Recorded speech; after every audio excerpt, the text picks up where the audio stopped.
할렐루야. 오늘은 사랑의 위로라고 하는 제목 가지고 하나님의 말씀을 상고합니다. 사랑의 위로.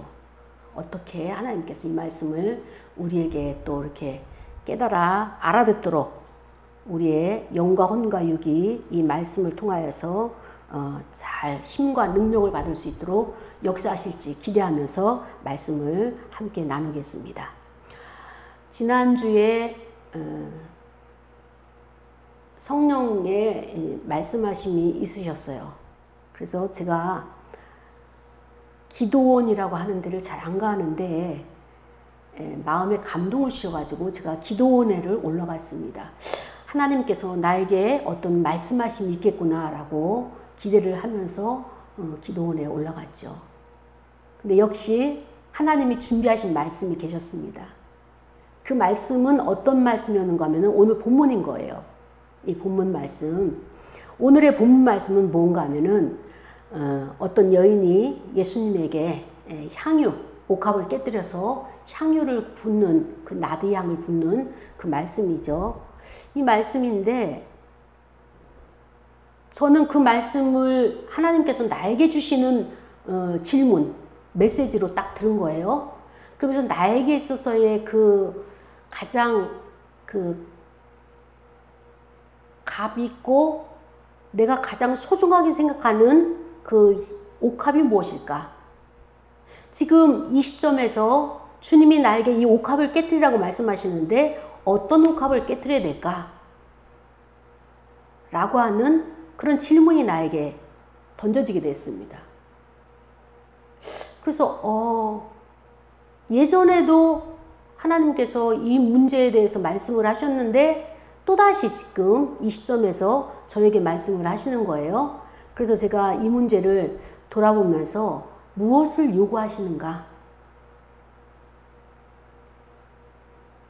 신학을 하면서 주의 길을 가면서 나는 다 바쳤다고 생각했는데 하나님께서는 너의 옥합 깨트려라.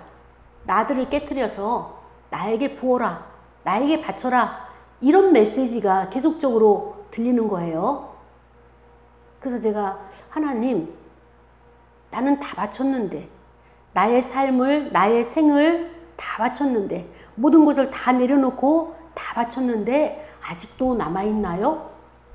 제가 기도를 하기 시작했습니다. 자, 하나님이 저에게 어떻게 역사하셨을지 말씀을 가지고 우리가 한번 들어가 보기로 하겠습니다. 오늘 본문 말씀이 마태복음 26장의 6절부터 16절 말씀이잖아요. 이 말씀은 예수 그리스도의 그 머리에 그 어떤 여인이 와서 향유를 붓는 내용인 것입니다.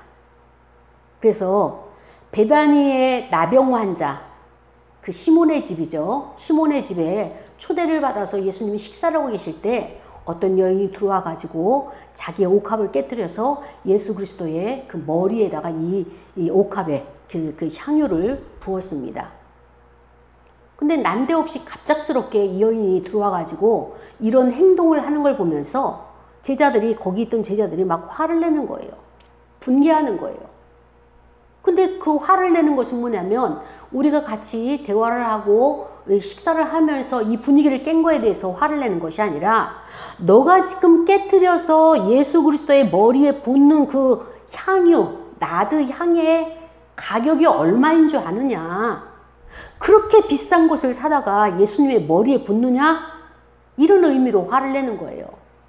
그거를 팔아가지고 가난한 자를 구제해야지만이 되는 것을 왜 그것을 모르고 헛된 곳에다가 이 귀한 것을 허비하고 있느냐?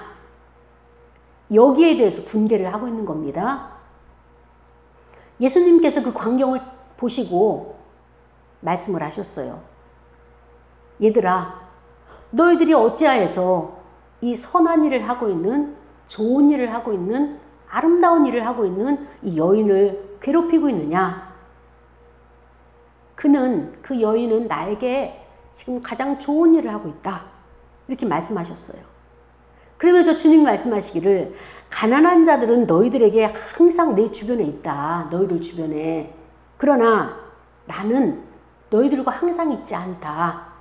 이 말씀을 하시면서 이 여인이 예수님에게 그 몸에 부은 향유를 지칭하여서 예수님 뭐라고 말씀하시는가 하면은 이 여인은 나에게 지금 장례를 준비하고 있는 것이다. 이렇게 표현을 하셨습니다. 그러면서 더불어 말씀하시기를 오늘 이 사건이 너희들이 많은 사람들에게 천하에 다니면서 복음을 전파할 때에 이 여인의 사건도 이 여인이 행한 이 일도 그 복음 속에 전파되어 가지고 모든 사람들이 이 여인이 행한 일을 알도록 하여라. 그렇게 기억할 수 있도록 하여라. 그러면서 하나님 주님께서 이렇게 제자들에게 부탁을 하셨어요. 당부를 하신 거예요. 그런데 거기에 누가 있었는가 하면은 예수님의 12제자 중에 하나인 가룟 유다가 있었어요. 이 가룟 유다라고 하는 자가 그 광경을 쫙 보면서 어떤 일을 생각을 하게 되는가 하면은 대제사장을 찾아갔어요. 그러면서 이 가룟 유다가 결심한 듯이 자, 내가 이제 예수를 너희에게 넘겨주겠다. 그러면 너희들이 나에게 얼마를 줄 수 있겠느냐? 상한선이 얼마냐? 타진을 하는 거예요. 그때 대제사장들이 예수를 잡아오기만 하면 은 30을 달아주겠다. 이렇게 답변을 하자. 그때부터 이 가룟 유다가 예수님을 어떻게 하면 넘겨줄 수 있을까? 이 기회를 찾더라라고 오늘 마태복음 26장 6절부터 26절까지 나오는 말씀이 되겠죠. 마태는 이렇게 기록을 한 거예요. 그런데 이 말씀은 마가가 기록한 것이 다르고 그 다음에 또 요한이 기록한 것이 각각 다릅니다. 또 약간의 관점이나 시각 차이는 있지만 오늘 마태복음을 중심으로 해서 우리가 이 말씀을 한번 나에게 또 적용하는 시간을 갖기로 하겠습니다. 예수님을 바라보는 관점이 여러 관점이 있겠지만 오늘 여기 본문에서는 두 가지 관점으로 한번 우리가 생각해 보려고 합니다. 첫 번째 관점은 누구예요? 향유를 부은 여인이 있었어요. 이 여인은 어떻게 해서 여기서 보니까 그 향유는 매우 귀한 향유다라고 마태가 이렇게 표현했어요. 7절에. 마태가 이렇게 표현했을 때는 아주 굉장히 값비싼 향유를 예수님에게 부은 거예요. 그랬더니 그들의 반응이 어떻습니까? 막 분개한 거예요. 화를 내는 거예요. 왜 그 비싼 것을 함부로 사용하고, 이 주인은 여인이에요. 향유를 부은 여인이 이 가치를 계산해 보니까 1년 소득이라는 거예요. 300데나리온이라고 하는 그 가격에 대해서는 요한복음에 나타나는데 300데나리온의 가치를 가지고 있는 이 향, 나드향, 옥합을 깨뜨려서 예수님의 머리에 부은 거예요. 그러니까 허무하게 이 돈이 낭비, 세워져 나간 것을 보고 그 주변 사람들이, 제자들이 화를 냈죠. 그러나 이 여인은 어떻게 하여서 1년 동안의 노동자의 1년의 소득을 전체를 다 이 나드향 옥합을 사가지고 예수님에게 하나도 아깝지 않은 것처럼 이렇게 부을 수 있을까? 이런 여인이 있어요. 이런 신앙이 있어요. 이 여인은요, 아깝지가 않은 거예요. 왜? 왜 그랬을까요? 우린 뭔지는 모르지만 이 여인이 주님으로부터 어떤 은혜를 입었거나 어떤 죄사함의 은총을 받았거나 아니면은 뭐 문제가 해결됐거나 아니면 병이 나았거나 아니면은 또 여러 가지 모양으로 자기 나름에는 어떤 그 도움을 받았기 때문에 예수님에게만큼은 내가 아무리 많은 것을 대가를 지불하더라도 아깝지 않다라고 하는 그런 마음의 자세를 가지고 있다는 것을 우리는 볼 수가 있습니다. 그렇습니다. 요한복음에 보면 이 여인의 이름이 마리아라고 나와 있죠. 그렇죠? 우리가 생각할 때 마리아는 참 많은 험한 인생을 살아왔던 그 여인으로 표현되어졌는데 그런 이렇게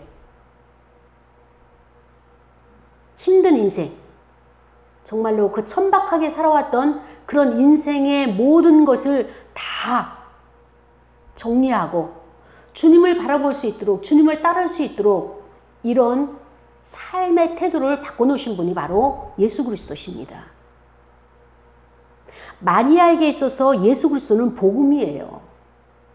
그 복음이 마리아의 마음을 흔들어서 인생의 전환점이 되게 하시고, 그 다음에 그의 인생은 예전의 인생과는 다른 거예요. 주님의 말씀을 경청하고 주님을 바라보는 자로 그는 그 방향이 세워진 것입니다. 그런데 여기까지 오기까지 예수님께서 말씀하시기를 나는 이제 죽을 거다.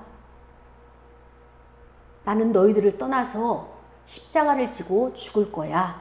라고 하는 이런 순환에 대한 예고를 여러 번 하셨어요. 오늘 본문으로 보면 네 번째 순환 예고 끝에 오늘 이 본문이 나오는 거거든요. 그런 이야기를 들을 때 제자들은 예수님을 만류한 제자도 있죠. 베드로처럼. 그러나 주님께서는 그것을 야단을 치셨어요.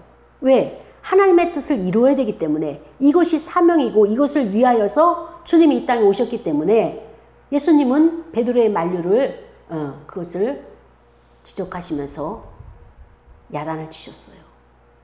그런데 그것을 그대로 받아들이고 예수님이 말씀하신 것이 전부고 그것을 전적으로 믿고 따르는 그런 자가 있는데, 그들은 누구냐? 12 제자도 아니고 바로 오늘 이 여인인 거예요.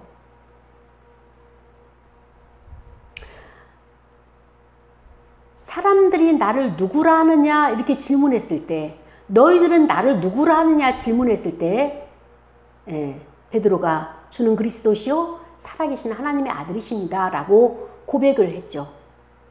그랬더니 주님께서 칭찬하셨어요. 바요나 시몬아, 내가 복이 있도다. 너가 그것을 알 수 있도록 하신 것은 하늘에 계신 아버지시다 라고 하면서 그의 세워진 믿음을 보시고 예수님께서 칭찬하셨습니다. 그러나 그것을 정말로 믿고 행실로, 행동으로 나타난 자는 누굽니까? 오늘 이 향유를 부은 마리아예요. 마리아는 예수님께서 순환을 당하신다 말씀하셨을 때, 아, 떠나시겠구나. 그것을 액면 그대로 받아들이고 그것을 믿었어요. 이제 주님은 나와 마지막이구나. 이것을 믿었기 때문에 그 여인이 가지고 있는 모든 재산, 자기의 모든 것을 다 팔아가지고 주님 앞에 올려드릴 수 있는 그 옥합을 준비했던, 마지막 기회로 준비했던 이 여인인 것입니다. 여인 입장에서는, 마리아 입장에서는 내가 주님에게 할 수 있는 가장 마지막의 헌신은 이것밖에 없다라고 생각을 해서 선물을 준 것도 아니고 향유 옥합을 사가지고 주님 머리에 붓게 되는 것이죠.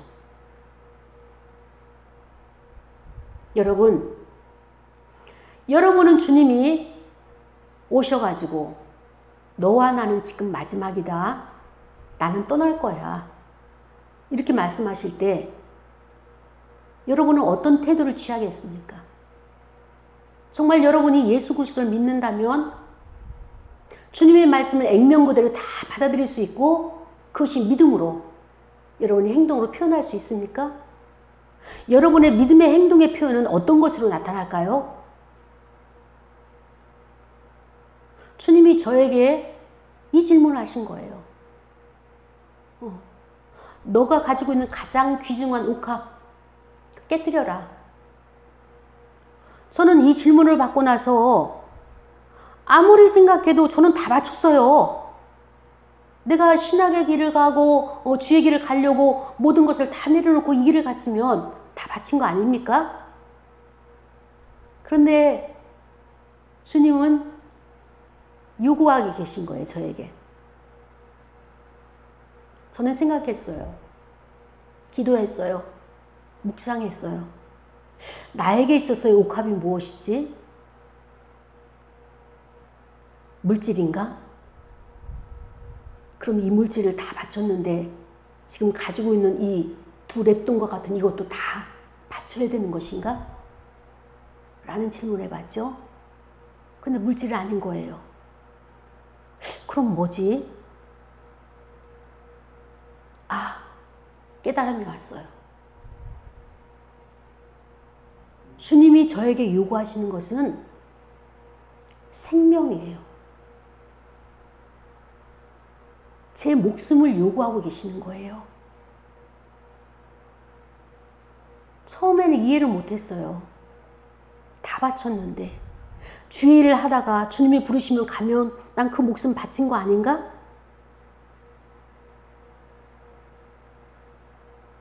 근데 끊임없이 주님은 나에게 너의 생명을 요구하시는 거예요.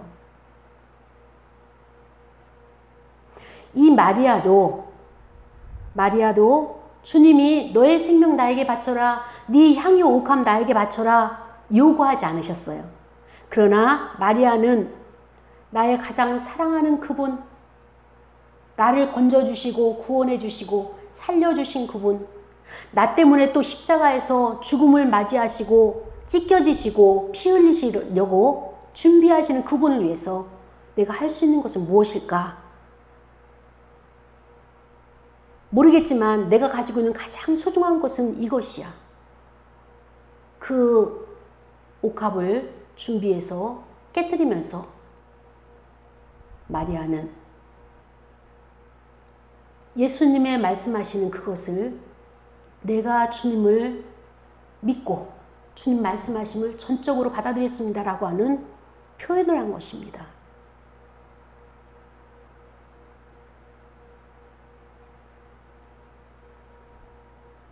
나는 믿음의 표현을 내가 주님을 전적으로 따릅니다. 내 생명을 바쳤습니다 라고 하는 것을 어떻게 표현할까? 저의 숙제죠. 그렇죠? 그런데 여기에서 우리가 마리아도 있고 예수님도 있지만 거기에는 제자들도 있고 가룟 유다도 있고 이 배경에 보면은 많은 사람들이 나온단 말이에요. 이 여인은 굉장히 칭찬을 받을 만한 일을 한 거예요. 그런데 그 배경은 어떻습니까? 제자들이 보고 분개를 하는 거예요. 화를 내는 거예요. 왜 그러죠? 이 마리아는 정말로 주님을 사랑하는 마음 가지고 주님 앞에 자기의 전체를 다 바쳤는데 제자들은 화를 내고 분개를 했어요. 왜 분개를 했을까요? 왜 화를 냈을까요? 그때 8절에 보니까 분개한 이유에 대해서 나와 있어요. 무슨 의도로 이것을 허비하여 그에게 붓느냐 이 이야기를 하는 거예요. 그러면서 그들의 분개한 그 기준점이 뭐예요? 이것을 팔아서 가난한 자들을 구제해야 된다라고 하는 것이 그들의 신앙관이죠. 예수님에게 붓는 것은 쓸데없는 일이고 그것을 팔아서 가난한 자들을 구제하는 것은 굉장히 쓸데있는 것이고 가치 있는 것이란 이런 신앙을 가지고 있는 거예요. 가난한 자들은 예수님께서 말씀하시기를 언제든지 있다고 그랬어요. 그러나 나와 너희들의 관계에서의 이것은 한 번뿐이다. 단 한 번의 소중한 기회를 놓치면서까지 여러 번의 기회가 있는 것을 선택을 하려느냐? 이것이 주님의 질문이죠. 그런데 더 놀라운 사실은요. 이 옥합을 깨트린 마리아의 마음은 어떻습니까? 굉장히 순전한 마음이에요. 순수한 마음을 가지고 예수님에게 그 모든 것을 쏟아부었어요. 헌신을 했어요. 근데 돌아오는 것은 무엇입니까? 제자들의 불평이고 비난이었습니다. 이런 제자들의 지적질과 불평과 불만과 비난은 이 마리아의 마음을 굉장히 괴롭히는, 힘들게 하는 것이었죠. 얼마만큼 마리아의 마음을 힘들게 했느냐? 거기에 대해서 10절에 예수님께서 그 마음을 읽어주신 거예요. 아셨어요. 그러면서 예수님 말씀하시기를 너희가 어찌하여 이 여자를, 이 여인을 괴롭히느냐. 그만 괴롭혀라. 왜냐? 그 여인은 나에게 좋은 일을 하고 있다. 좋은 일을 했다. 예수님께서 마리아 편을 들어주신 거예요. 그렇습니다. 우리는 주의 일을 하다가 사람들의 시선, 사람들의 칭찬, 사람들의 그런 인정, 여기에 포커스를 맞추게 된다면 그 사역은 실패입니다. 사람들이 나를 비난하고, 사람들이 나를 불평하고, 사람들이 나에게 손가락질하고, 대적하고, 그래도 우리는 주님에게 칭찬받는 그런 사역을 해야 되는 것이에요. 지난주에 그 시카고에 있는 어느 자매가 연락이 왔어요. 전도사로 임명을 받았는데 많은 사람들이 이 자매가 전도사 된 것을 굉장히 싫어한다는 거예요. 모든 사람들이 싫어하기 때문에 이 자매의 이야기가 목사님, 나는 원치 않는데 이 교회를 떠나야 될 것 같아요. 이런 상담을 하는 거예요.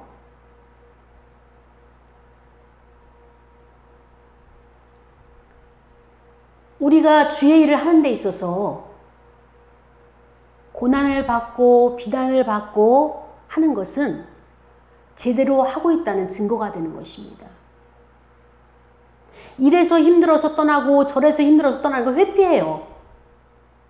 비난을 받고 불평을 얻고 사람들에게 눈초리를 받더라도 사람의 칭찬이 아니라 주님이 인정하시는 주님의 칭찬으로 인해서 우리는 이 사역의 길을 가고 있는 것입니다. 어때요?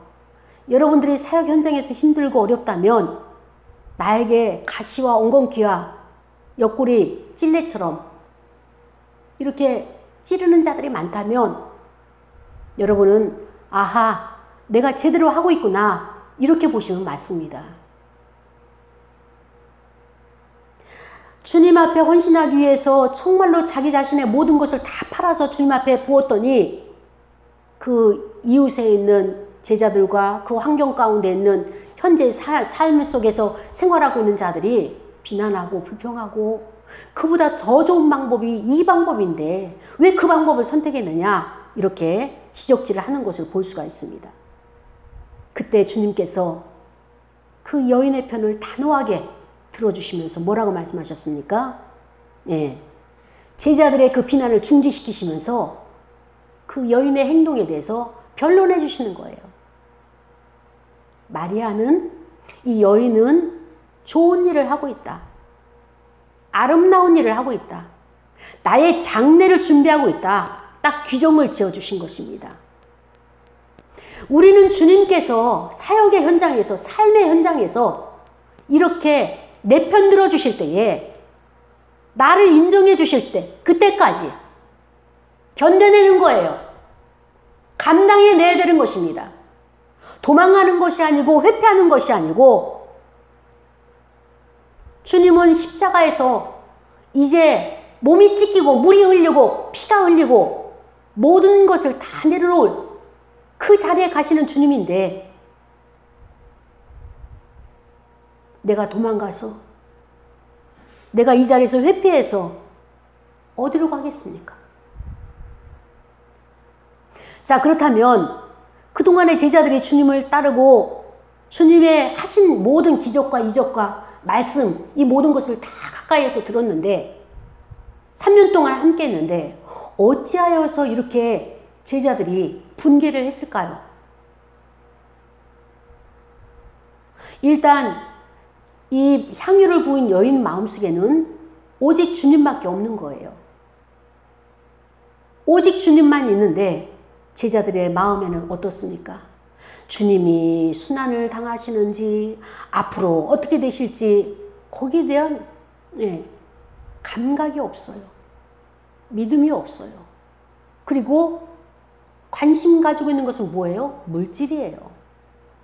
그렇다면 왜 제자들이 주님과 3년 동안 동고동락 했으면서도 불구하고 이제 마지막 기회임에도 불구하고 그 기회도 깨닫지도 못하고 왜 어떻게 물질에 이렇게 메어질 수밖에 없었을까? 라고 하는 것을 우리는 한번 돌아봐야 됩니다. 그런데 그 원흉이 있죠. 그 배경에는 누가 나옵니까? 가룟 유다라고 하는 자가 나오는 거예요. 이 가룟 유다는 우리가 잘 알고 있는 것처럼 어때요? 그 돈꾀를 맡은 자고, 또 요한복음에 표현한 것처럼 가룟 유다는 그 돈꾀에서 자기의 사유화를 시켰어요. 자기 것처럼 썼어요. 그러니까 이 가룟 유다는 어떻습니까? 항상 모든 포커스가 물질, 돈, 경제, 재물 여기에 맞춰져 있는 인물이라고 볼 수가 있습니다. 그리고 주님이 하시는 사역에 있어서 돈이 될 것 같으면은 협력을 하고 인정을 하지만 돈이 될 것 같지 않고 이 돈의 물질이 딴 곳으로 빠질 것 같으면 어떻습니까? 여지없이 반기를 들고 주님 앞에 대적한 것이에요. 오늘 본문이 그렇습니다. 이 마리아에게 제자들이 이렇게 불평할 수 있도록 만든 그 배경에는 어떻습니까? 가룟 유다의 그 관점이 제자들에게 흘러간 거예요. 물질이 중요하다, 재물이 중요하다, 경제가 중요하다. 여기에 모두가 매이게 해서 그 물질이 흘러가는 곳에 제자들의 마음이 흘러가고 또 그것이 관심을 가지고 있는 것이 바로 가룟 유다가 이것을 주님께서 아신 것입니다.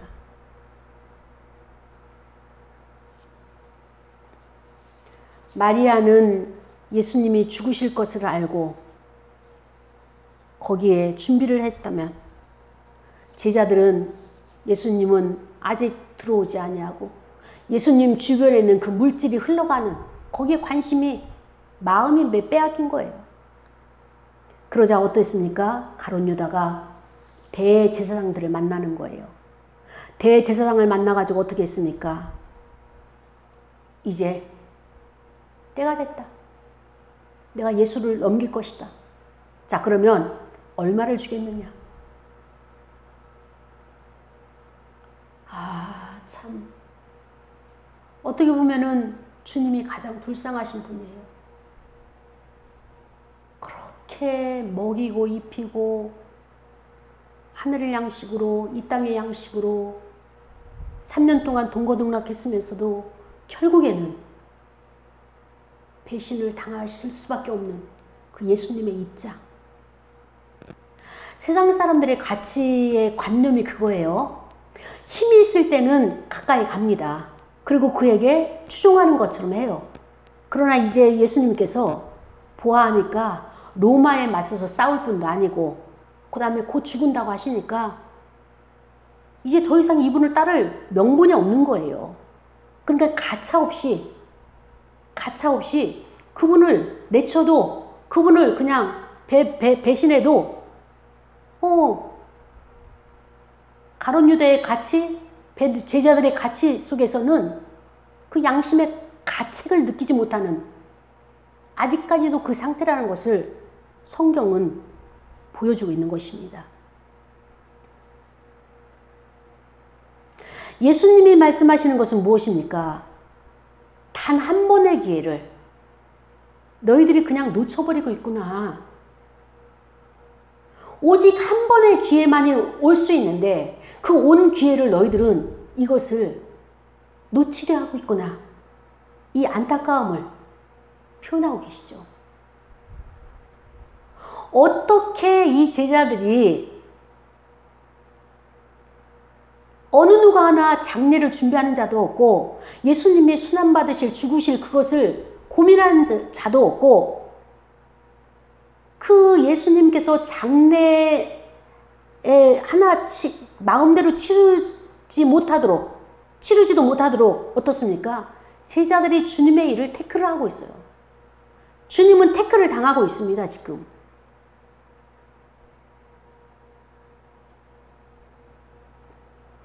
그러한 배경 속에서 주님은 사역을 하셨습니다. 얼마나 힘드셨기에 예수님께서는 이 여인의 옥합 그 향으로 말미암아서 그 사랑을 받음으로 말미암아서 큰 위로를 받으셨던 것 같아요. 예수님에게 있어서는 그동안의 모든 사역에 있어서 이 옥합 하나가, 나드향 하나가, 이거 깨트려서 주님 머리에 부어드린 것, 이것 하나가 예수님의 마음에 큰 위로요, 마지막 장례라고까지 표현하실 정도의 복음과 같은 그런 시원함을 얻으신 것 같습니다. 그렇습니다. 예상치도 않은 정말로 죄 많고 허물 많은 그 여인으로 인하여서 예수님께서 큰 위로를 받으셨다면 정말로 그동안에 발을 씻기고 그들의 필요를 모두 공급해 주신 그 제자들은 어떻습니까? 그 중에 가룟 유다, 은 30에 주님을 팔아버리려고 하는 이런 계획을 짜고 있는 이 가룟 유다. 가룟 유다가 바라보는 예수님의 가치는 은 30이었습니다. 그런데 마리아, 옥합을 깬 여인의, 향유를 부은 그 여인의 눈으로 볼 수 있는 예수님의 가치는 어땠습니까? 그 여인은 300데나리온, 그 여인의 전 재산? 아니요. 자신의 모든 것이란, 그 여인에게 있어서 예수님은 모든 것이었습니다. 이 차이가 한 시대를 살아가면서 저와 여러분에게도 있습니다. 이 시대에도 있습니다. 그렇다면 여러분은, 그렇다면 저는 예수님의 가치를 얼만큼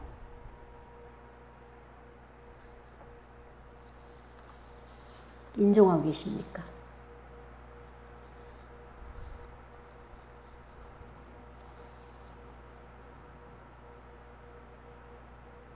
주님은 제게 분명히 말씀하셨어요. 너의 생명, 저의 생명. 주님이 나에게 이 생명을 요구하시는데 나에게 있어서 생명이 무엇일까라고 제가 쭉 기도를 하면서 묵상을 했어요. 그래서 제가 질문했습니다. 주님, 저를, 제 생명을 요구하시는데 그렇다면 저를 암으로 죽이시겠습니까? 아니면 교통사고로 저를 죽이시겠습니까? 아니면은 뭐 여러 가지로. 주님이 내 생명을 왜 이렇게 요구하실까?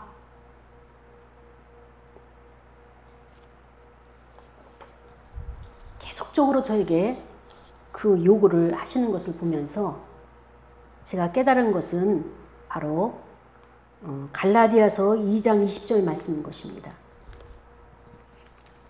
갈라디아서 2장 20절 말씀이 내가 그리스도와 함께 십자가에 못 박혔나니 그런즉 이제는 내가 사는 것이 아니요 오직 내 안에 그리스도께서 사시는 것이라.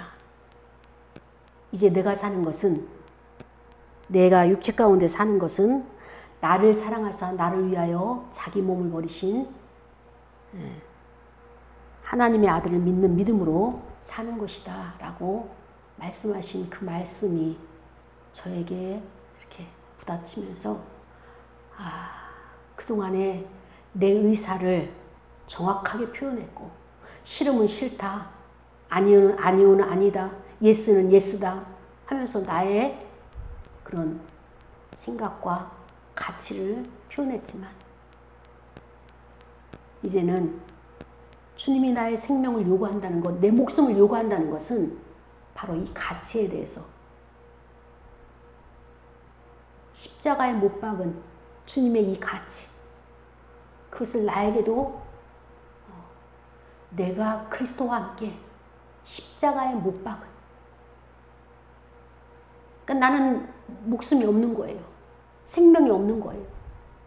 주님과 함께 십자가에 못 박았기 때문에 이것을 요구하시는구나 라고 깨달았습니다.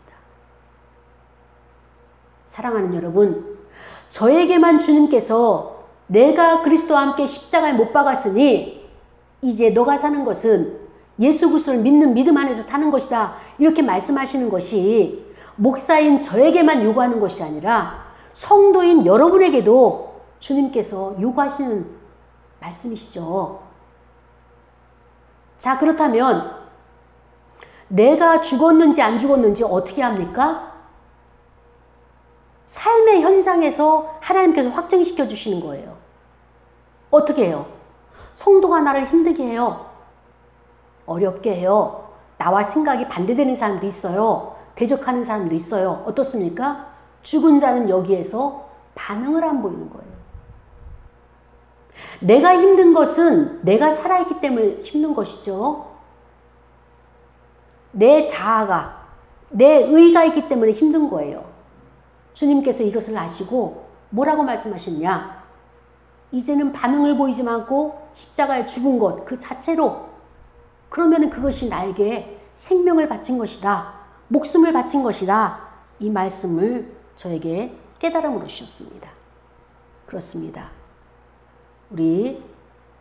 저에게 주신 말씀은 곧 여러분에게도 주신 말씀이에요. 왜냐? 우린 그리스도에서 한 지체이기 때문에 그렇죠. 그래서 오늘 말씀을 생각하면서 우리 기도해 봅시다. 하나님, 참 나에게 사랑의 위로에,